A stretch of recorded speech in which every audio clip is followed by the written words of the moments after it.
就地执行！有他们的人头是换不出魔神，戏耍人家，身上另一门。一致，当真不反。这更何况是强将。阿兄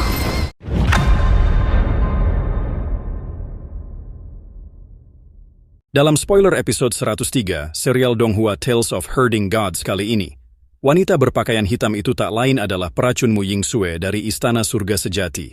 Ia tidak terlihat tua sama sekali. Dari balik pakaian hitamnya, tubuhnya memancarkan aura muda dan hidup. Kulitnya putih bersih, kontras dengan jubah hitam legam yang dikenakannya. Kelembutannya bahkan lebih putih dari salju, benar-benar sejalan dengan namanya. Mu Yingsue menangkap botol giok itu. Saat itulah Qin Mu menyadari sarung tangan sutra hitam yang ia kenakan. Sarung tangan itu sangat tipis, namun mampu melindungi kulitnya dari kontak langsung dengan udara. Jelas itu bukan benda biasa. Seorang peracun sejati harus sangat berhati-hati. Sedikit saja racun menyentuh kulit, kematian bisa datang seketika. Qin Mu yakin sarung tangan itu bukan terbuat dari sutra biasa, melainkan bahan kedap udara. Bahkan dada Mu Yingsue hampir tidak bergerak naik turun. Ia bernapas melalui pori-pori kulitnya, mencegah racun memasuki tubuh. Jelas sudah, kekuatannya tidak bergantung pada tingkat kultivasi maupun senjata roh, melainkan pada racun itu sendiri. Di dunia kultivasi, kemampuan seorang ahli racun tidak bisa diukur dengan tingkat kultivasi. Bahkan dengan ranah rendah, seseorang masih bisa membunuh dewa jika racunnya cukup mengerikan. Mu Yingsue menatap botol giok itu. Ia tidak mencium aroma racun dengan hidungnya, melainkan membuka lengan bajunya dan membiarkan kulitnya merasakannya. Ia menyerap sedikit racun itu.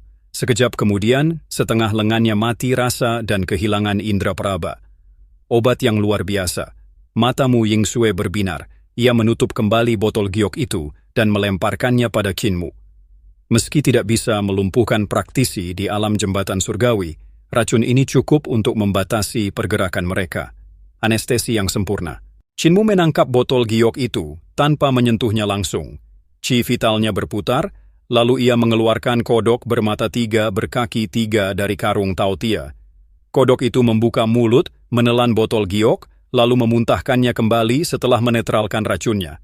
Setelah itu, makhluk tersebut melompat ke arah Mu Yingsue.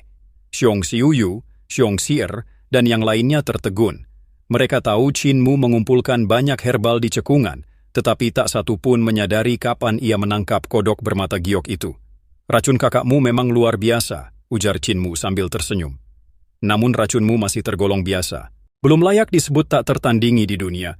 Wajah Mu Yingsue menjadi dingin. Ia menjentikkan jarinya, dan seutas ki vital berubah menjadi serangga terbang beracun.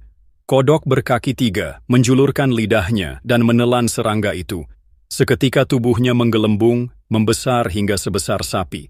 Qin Mu lalu mengeluarkan sebuah pil roh. Ia membelahnya dengan lembut. Dari dalamnya terdengar suara dengungan. Pil itu ternyata kosong, hanya berisi seekor nyamuk aneh. Nyamuk itu terbang dan hinggap di punggung kodok. Perlahan kodok mengecil, sementara nyamuk itu membesar. Perutnya menggembung seperti kantong air, dipenuhi darah hijau pekat. Saat nyamuk itu kenyang, kodok kembali ke ukuran semula dan melompat-lompat. Ia mencoba menelan nyamuk tersebut, tetapi ukurannya terlalu kecil. Mu Yingsue tercengang. Membesarkan serangga di dalam pil roh. Menarik. Ia membuka lengannya. Nyamuk itu langsung menyengatnya. Namun saat menusuk kulitnya, tubuh nyamuk mendadak menyusut dan warnanya berubah merah menyala. Ia berbalik terbang ke arah Qin Mu sambil terbakar api.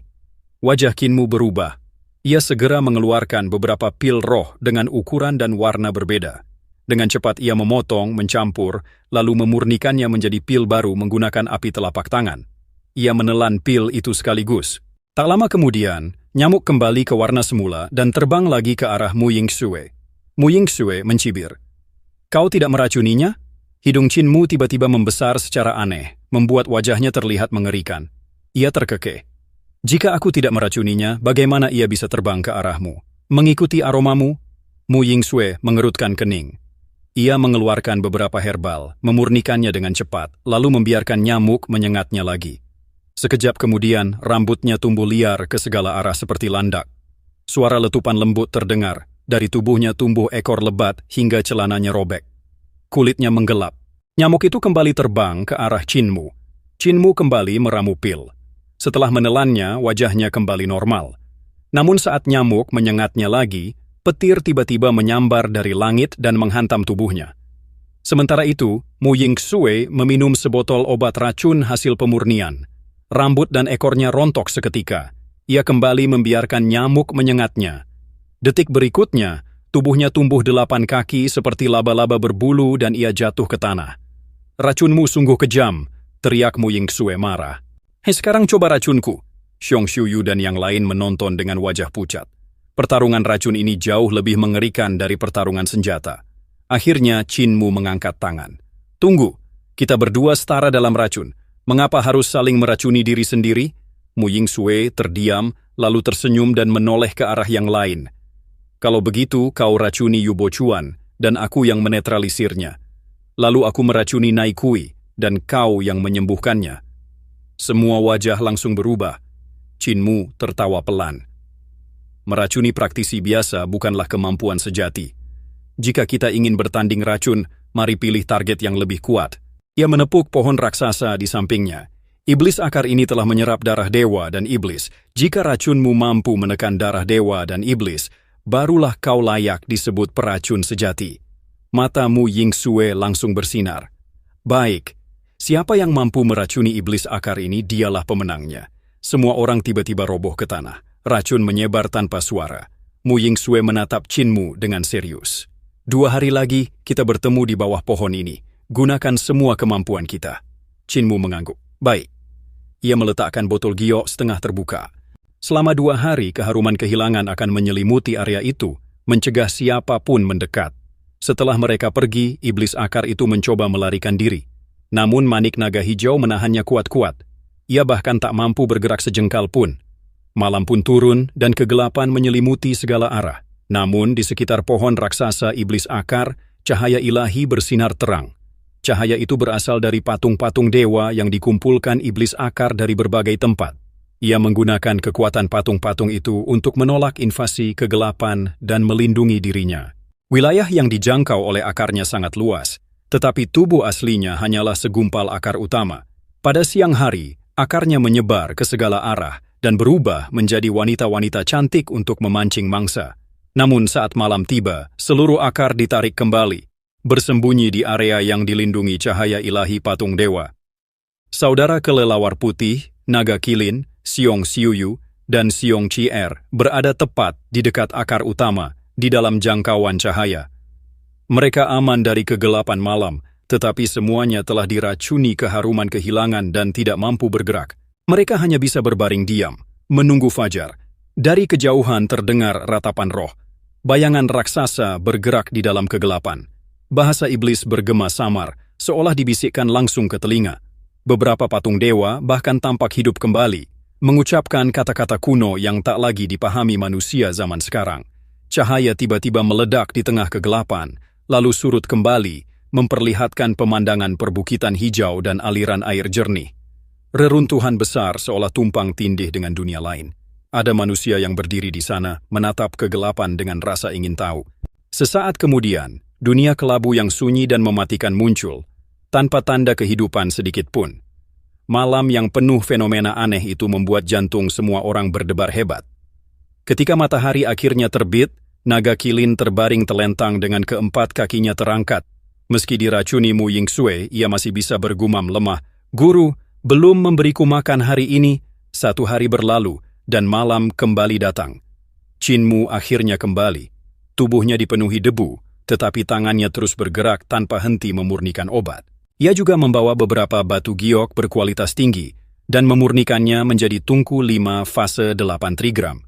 Jauh lebih rumit dibanding tungku yang ada di Akademi Kekaisaran. Sebagai ahli artefak sejati, membuat tungku semacam itu bukanlah hal sulit baginya. Di bawah pohon raksasa, Chin Mu terus memurnikan pil dan racun. Tungku bersegelnya mencegah kebocoran gas beracun.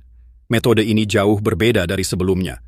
Sejak pertarungannya dengan Raja Racun Kecil, pencapaiannya di jalur racun telah meningkat pesat. Pemurnian racun memiliki dasar seperti teknik pedang. Ada 1024 pil racun dasar. Dengan mengatur dan mengombinasikannya, racun yang dihasilkan akan sangat bervariasi. Dosis dan cara pencampuran yang berbeda akan melahirkan toksisitas yang sama sekali berbeda. Selain itu, Qin Mu juga memurnikan banyak pil roh pendukung yang mampu meningkatkan kekuatan racun hingga puluhan kali lipat. Setelah selesai, ia menanam beberapa benih di bawah pohon dan menggunakan teknik penciptaan bumi zaman serta teknik penciptaan roh untuk mempercepat pertumbuhannya menjadi herbal roh. Ia juga menetaskan belasan telur serangga, memberi mereka pil pendukung, lalu membiarkan mereka memakan obat roh hingga toksisitasnya meningkat drastis. Qin Mu membiarkan serangga-serangga berbisa itu saling membunuh dan menelan satu sama lain, hingga hanya tersisa satu raja serangga racun. Ia kemudian memberi makhluk itu berbagai pil racun tingkat tinggi. Sebelum langit sepenuhnya gelap, Mu Yingsue kembali. Ia menunggangi seekor gajah putih, melangkah perlahan dan anggun. Di sekelilingnya, bunga, tumbuhan, burung, binatang, bahkan serangga mengikuti langkahnya, seolah memiliki kesadaran sendiri. Qin Mu terkejut. Semua makhluk memiliki roh, bahkan racun pun memiliki roh. Metode Mu Yingsue dalam mengumpulkan herbal jauh melampaui dirinya. Ia membuat racun dan herbal itu sendiri datang menghampirinya. Ini adalah lawan sejati. Mu Yingsue tiba di bawah pohon dan mulai memurnikan racunnya. Ia menggunakan metode yang sepenuhnya berbeda, menargetkan Qi vital, asal mula kehidupan. Ketika Qi vital terkuras, tubuh melemah, darah menyusut, roh memudar, dan kematian pun tiba. Racunnya dirancang untuk menghancurkan sumber kehidupan. Qin Mu pun fokus memurnikan racunnya dengan kesungguhan yang sama. Sepanjang malam, keduanya bekerja tanpa henti. Pohon raksasa di samping mereka terus bergetar, tetapi tak mampu melepaskan diri. Saat fajar menyingsing, keduanya berdiri tegak. Di tangan masing-masing terdapat sebuah kendi kecil. "Racun apa yang dibuat kakakmu?" tanya Qin Mu. Mu Yingsue tersenyum. "Racun ini kubuat khusus untuk menghancurkan darah dewa dan iblis. Ia akan melarutkan asal Qi vital dan membunuh inangnya dalam waktu 3/4 jam. Qin Mu tertawa kecil. "Kalau begitu, sebut saja serbuk 3 keajaiban penghancur roh." Mu Yingsue sangat senang. Giliran Qin Mu menjelaskan racunnya. Racun itu mampu membalik yin dan yang, mengacaukan 5 fase, menghancurkan tubuh, roh, dan jiwa sekaligus. Mu Yingsue menamainya serbuk 3 kehancuran. Meski menjadi musuh hidup dan mati, keduanya saling memuji dengan senyum tulus. Akhirnya, Mu Yingsue lebih dulu melepaskan racunnya. Benih hijau terbang menuju pohon raksasa dan tumbuh dengan cepat. Racun itu meledak. Akar iblis menjerit, membusuk, dan mahkota pohon runtuh, membelah gunung di kejauhan. Namun, manik naga hijau di dalam tubuh iblis akar memberikan vitalitas luar biasa. Setelah 2 jam, iblis akar mulai pulih. "Aku kalah," ujar Mu Yingsue lirih. Qin Mu melangkah maju. "Aku juga belum tentu menang." Ia mendirikan altar, melepaskan serbuk 3 kehancuran. Racun dukun itu meledak di dalam pohon. Akar-akar raksasa mencuat dari tanah, lalu meledak menjadi gunung kayu hitam yang menumpuk di bumi. Mu Yingsue berdiri terpaku dengan wajah kosong. Tiba-tiba, sebongkah kayu raksasa jatuh dari langit dan menghantam ke arahnya. Ia terlambat bereaksi.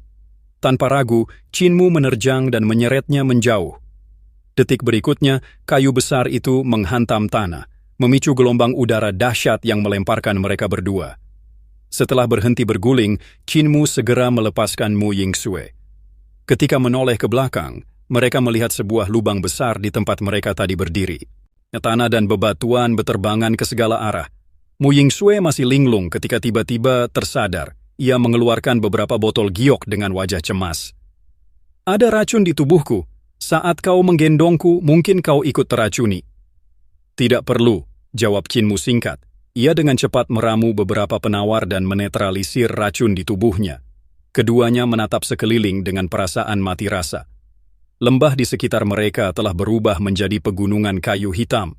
Di bawah kaki mereka, akar-akar iblis akar terhampar tak terhitung jumlahnya, melengkung dan membeku tanpa gerak.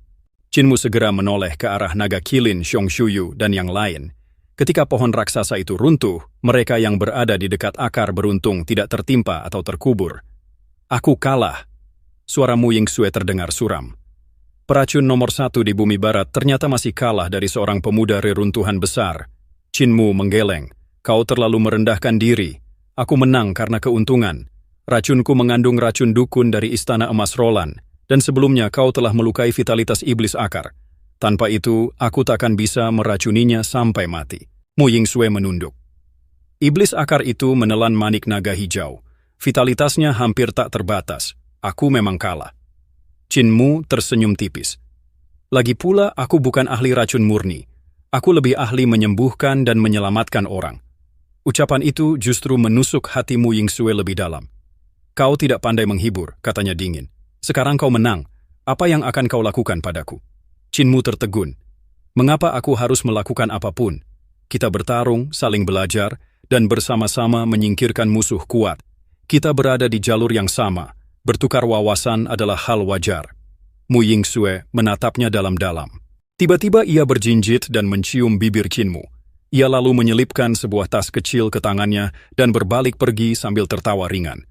Aku meracunimu dengan racun kerinduan. Jika kau datang ke bumi barat, carilah aku. Jangan lewat pintu depan, masuklah lewat jendela. Qin Mu terpaku. Bibirnya terasa lembut, hangat, dan harum. Kepalanya kosong sesaat, namun ia segera menganalisis dirinya sendiri dengan tenang. Ini bukan racun, ini kekurangan aliran darah ke otak. Jantungku sempat berhenti berdetak. Sementara itu, Mu Yingsue sudah menuju ke arah naga kilin dan yang lain. Qin Mu buru-buru menyusul. Saat iblis akar benar-benar hancur, manik naga hijau terlepas dan jatuh di tengah-tengah mereka. Xiong Xiuyu, Nai Kui, dan dua kelelawar putih merangkak ke arahnya. Racun di tubuh mereka mulai memudar. Di sisi lain, Yu Bochuan dan kelompoknya juga mulai bergerak, berusaha merebut manik itu lebih dulu. Naga kilin bergerak paling cepat. Tubuhnya yang besar merayap dengan susah payah, lidahnya menjulur panjang ke arah manik naga hijau. Namun stamina buruknya membuat kecepatannya melambat. Seorang ahli alam surgawi hampir menyentuh manik itu. Saat itu, Mu Yingsue tiba. Qin Mu terlambat selangkah, tetapi ia mengibaskan tangan. Ki vital menyapu manik naga hijau ke arahnya. Mu Yingsue tidak merebutnya. Sebaliknya, ia mengibaskan lengan baju dan membawa Yu Bochuan serta yang lain ke punggung gajah putih. Ia berdiri di belalai gajah, melambai ke arah Qin Mu. Kepala keluarga Yu adalah dermawanku. Aku membawa mereka pergi. Pemuda yang kurindukan, cepatlah datang ke bumi barat. Qin Mu berdiri terdiam lalu melambaikan tangan dengan perasaan sulit dijelaskan. Ia menunduk dan membuka tas kecil yang ditinggalkan Mu Yingsue. Di dalamnya ada kacang merah berkilau, kecil dan cerah. Di tas hitam itu tersulam sepasang bebek mandarin dengan benang emas. Xiong Xiuyu bangkit tertatih dan bergumam, kacang merah tumbuh di tanah selatan, lambang kerinduan. Qin Mu mengendus kacang merah itu dan menggeleng tegas. Ada racun, ini pasti racun kerinduan. Dia menciumku, jadi racunnya berpindah. Xiong Xiuyu terdiam. Anak ini benar-benar tidak mengerti urusan cinta. Namun Qin Mu tetap menyimpan kacang merah itu dengan hati-hati. Ia kemudian mengangkat manik naga hijau dan mengamatinya. Di dalamnya, jiwa naga hijau murni berenang dengan gembira. Ini adalah naga sejati berdarah murni, bukan ras campuran. Qi surgawinya luar biasa kuat, namun Qin Mu segera menyadari bahwa ia tidak bisa mengendalikan energinya. Sepertinya hanya teknik rahasia istana surga sejati yang bisa memicu kekuatan manik ini. Naga kilin akhirnya bisa berdiri dan segera berteriak, "Pemimpin kultus, beri aku manik itu!" Qin Mu mengabaikannya dan melemparkan manik naga hijau ke Xiong Qier. "Mainkan saja." Gadis kecil itu tersenyum manis. "Terima kasih, kakak." Air liur naga kilin langsung mengalir deras. Qin Mu segera mengeluarkan botol giok dan mulai menampungnya. Setelah mengumpulkan lebih dari 20 botol, Qin Mu akhirnya puas. Setelah itu, mereka bergerak ke timur. Qin Mu menyembuhkan Xiong Xiuyu sepanjang perjalanan.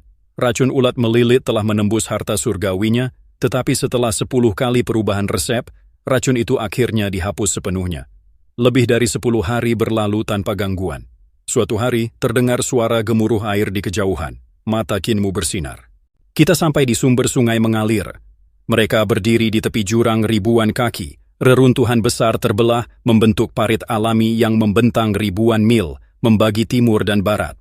Kekuatan apa yang bisa menciptakan ini? Gumam Xiong Xiuyu. Gempa besar, jawab Qin Mu tenang. Gempa yang tak terbayangkan. Air terjun tak terhitung jumlahnya mengalir ke bawah, berkumpul menjadi sungai raksasa, sungai mengalir. Mereka akhirnya tiba di sungai bergelora. Qin Mu mengamati sekeliling dengan saksama. Saat dulu kepala desa membawanya mencari desa bebas, mereka juga melewati tempat ini. Karena itu, desa tempat utusan kematian membimbing arwah seharusnya tidak jauh dari sini. Perjalanan paling lama hanya 5 atau 6 hari sebelum mereka bisa kembali ke desa para tetua cacat. Waktu sudah mendekati akhir bulan ke-8. Matahari membakar langit dengan terik menyengat, membuat tanah bergelombang memantulkan panas.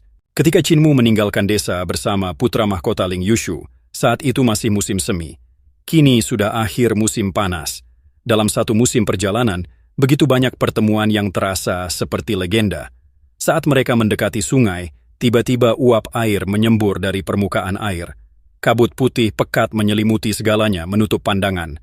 Chinmu segera berhenti. Yang lain pun ikut berhenti, berdiri diam di atas permukaan sungai. Jantung Xiong Xiu menegang. "Monster?" bisiknya. Chinmu menggeleng. "Bukan, ini lebih mirip keanehan khas reruntuhan besar." Pada saat itu pedang bebas di sarung kayu di punggungnya mulai bergetar halus. Hati Chinmu bergerak. Pedang itu jarang sekali mengeluarkan dengungan. Terakhir kali terjadi adalah saat ia bertemu ayahnya, Qin Hanzhen, di kapal pusaka. Getaran pedang semakin kuat. Dari balik kabut, terdengar suara langkah pasukan yang ramai, seakan banyak orang sedang berlalu lalang. "Airnya hilang!" seru Xiong Chier. Chinmu menunduk. Sungai bergelora, benar-benar menghilang. Di bawah kaki mereka kini hanya tanah kuning kering dan retak. Kabut perlahan menipis, tubuh semua orang membeku. Di hadapan mereka terbentang padang pasir luas, kuning tanpa batas. Puluhan ribu praktisi seni ilahi mengenakan pakaian kuno, memimpin binatang raksasa untuk membangun bangunan kolosal. Menara-menara menjulang menembus awan, istana emas dan giok memancarkan kemegahan yang tidak manusiawi. Di altar-altar tinggi berdiri dewa-dewa surgawi, berlapis zirah emas. Tubuh mereka menyerupai manusia, tetapi kepala mereka adalah kepala burung, binatang buas, dan makhluk aneh lainnya. Mata surgawi mereka bersinar terang, seakan cahaya abadi terpancar dari tubuh mereka. Di bawah pengawasan para dewa itu, pembangunan berlangsung megah dan menakjubkan. Namun bukankah tadi mereka berdiri di atas sungai bergelora? Bagaimana tempat ini bisa menjadi gurun? Naga-naga tanpa tanduk menarik kereta pusaka melintasi langit, suara gemuruh mereka mengguncang udara. Sebuah titah terdengar lantang. "Atas perintah Kaisar Agung, Kementerian Pekerjaan membangun Istana Barat serta membuka jalur irigasi dan transportasi." Hati Chinmu bergetar. Kaisar Agung, bukankah jurus ketiga dari lukisan pedang yang diajarkan kepala desa adalah bencana Kaisar Agung? Apakah Kaisar Agung ini adalah orang yang sama? Seorang dewa berkepala naga menerima titah. Tubuhnya bergetar, lalu berubah menjadi naga hijau, memanggil awan dan hujan, menyirami gurun tandus. Dewa lain berubah menjadi raksasa, membelah gunung dan menggali kanal. Ada pula yang menuangkan kekuatan dari pusaka, membuat tumbuhan tumbuh liar, mengubah gurun menjadi padang hijau. Sebuah kuali raksasa menghantam tanah dan pegunungan bangkit dari bumi. Dalam sekejap gurun berubah menjadi wilayah hijau nan subur. Chinmu tertegun. Sungai ini, sungai bergelora, ia melihat aliran sungai besar digali ke arah timur. Jalurnya mirip sungai bergelora, tetapi tidak sepenuhnya sama. Tiba-tiba kabut kembali melonjak, langit dan bumi terbalik. Gunung meletus, meteor jatuh, petir dan asap hitam menelan istana-istana megah. Peradaban runtuh dalam kehancuran, parit raksasa bangkit perlahan, membelah tanah. Kabut perlahan menghilang, waktu dan ruang kembali normal. Air terjun kembali mengalir ke sungai bergelora. Pasir kuning di bawah kaki mereka berubah kembali menjadi air yang mengalir deras ke timur. Dua kelelawar putih yang bergelantungan di bawah dagu naga kilin terkejut dan jatuh ke sungai. Mereka segera terbang sambil menggigil. "Reruntuhan besar terlalu menakutkan. Pemimpin Qin, cepat kirim kami kembali ke lembah hantu." Chinmu tidak tahu harus tertawa atau menangis. "Kalian penjaga lembah hantu, tapi masih bilang reruntuhan besar aneh?" Kabut belum sepenuhnya lenyap. Dari baliknya, sesosok bayangan abu-abu melintas. Suara berat terdengar. Apa yang terjadi di era Kaisar Agung? Apakah ini gema sejarah? Bayangan masa lalu yang terulang karena takdir? Kaisar pendiri? Mata Qinmu berbinar. Dalam silsilah keluarga Qin, nama pertama adalah Kaisar pendiri. Ia adalah leluhur mereka. Chinmu berusaha mengejar bayangan itu, tetapi kabut menghilang seketika. Ia berdiri terdiam. Kaisar pendiri, reruntuhan besar, desa bebas. Apa hubungan semuanya? Xiongxiu mendekat. Apa yang tadi kita lihat? Gema sejarah. Jawab Qinmu perlahan. Tempat ini terhubung dengan banyak dunia. Masa lalu dan masa kini bisa saling tumpang tindih. Ia teringat kejadian di kapal pusaka ayahnya. Ternyata sumber sungai bergelora adalah simpul dunia. Qinmu membuka mata surgawi biru. Ia menatap langit. Dua awan saling menembus tanpa bertabrakan. Tidak, bukan dua, gumamnya. Mungkin 3 atau bahkan lebih.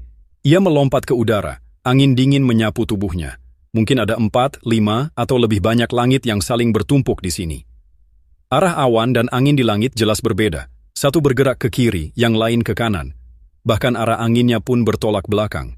Fenomena ini hanya mungkin terjadi jika awan dan angin tersebut berada di ruang yang berbeda. Qinmu menatap langit dengan serius. Setidaknya ada 3 lapisan dunia yang saling bertumpuk. Jika Youdu atau Fengdu muncul, langit seharusnya gelap, namun langit tetap biru. Meski begitu, Qinmu yakin kedua dunia itu sangat dekat. Artinya sumber sungai bergelora kemungkinan menjadi titik tumpang tindih 5 dunia. Saat malam tiba, dunia-dunia itu bisa muncul satu persatu. Aku harus kembali ke desa dulu. Rahasia di sini terlalu berbahaya untuk disentuh sekarang. Dalam perjalanan, Xiongxiu menatap Qinmu dengan heran. Pemimpin Qin, kamu benar-benar tumbuh di reruntuhan besar? Qinmu mengangguk. Reruntuhan besar sebenarnya jauh lebih aman daripada dunia luar. Ia menceritakan kehancuran Kabupaten Sungai Bendungan di Kekaisaran Perdamaian Abadi, tempat seluruh penduduk tewas dalam satu malam. Hal seperti itu belum pernah kualami di reruntuhan besar. Xiongxiu terdiam. Naga Kilin tertawa kecil. Saat pemimpin Qin keluar dari reruntuhan besar, dia bahkan tak berani memakai nama aslinya. Kalau iya, pembunuh akan berbaris sampai ke desa para tetua cacat. Qinmu segera menegaskan, aliran suci surgawi kami sangat lurus dan benar. Ia lalu berkata kepada Xiongxiu, setelah racunmu hilang, ikutlah aku ke Kekaisaran Perdamaian Abadi. Aku bisa merekomendasikanmu mengajar di Akademi Kekaisaran. Xiongxiu tersenyum pahit. Baik, aku akan ke sana dulu. Beberapa hari kemudian, mereka tiba di desa para tetua cacat. Qinmu mencari Hulinger, tetapi para rubah putih mengatakan bahwa ia telah pergi ke Kekaisaran Perdamaian Abadi untuk mencarinya, setelah dipaksa menikah oleh Raja Iblis Besar.